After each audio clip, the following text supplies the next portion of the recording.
Alhamdulillah wassalatu wassalamu ala Rasulillah wa ala alihi wa sahbihi wa man wala. Assalamualaikum warahmatullahi wabarakatuh.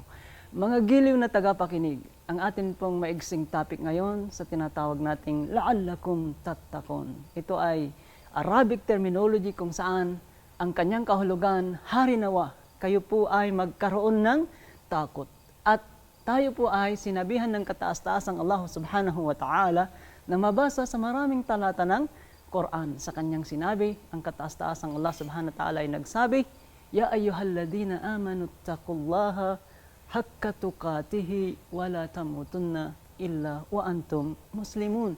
Dito ay kung saan tayo sinabihan ng kataas-taasan, o kayong mga mananampalataya, magkaroon kayo ng tunay na pagkatakot at huwag kayong mangamatay maliban na kayo ay mananampalataya. Sa iba pang mga talata mga kapatid, Ya ayyuhalladhina amanu taqullaha wa qulu qawlan sadida.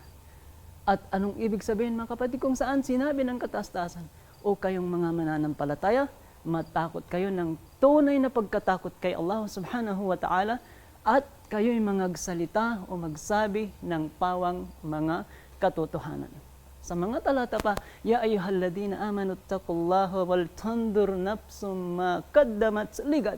Hanggang sa dulo ng mga talatang ito kung saan ang kataas-taasang Allah subhanahu wa ta'ala ay laging nagpapayo sa atin, o kayong mga mananampalataya, magkaroon kayo ng tamang pagkatakot kung saan ay pagtignan ninyo ang inyong mga sarili sa kung ano ang hinanda ninyo para sa inyong kinabukasan.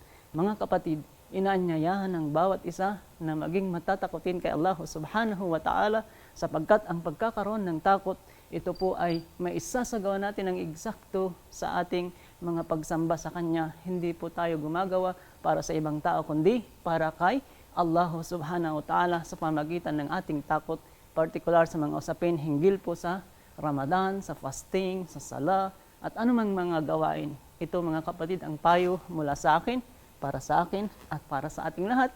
Alhamdulillah wa sallallahu wa sallam wa barak ala sayyidina wa habibna Muhammad. Assalamualaikum, magandang sandali.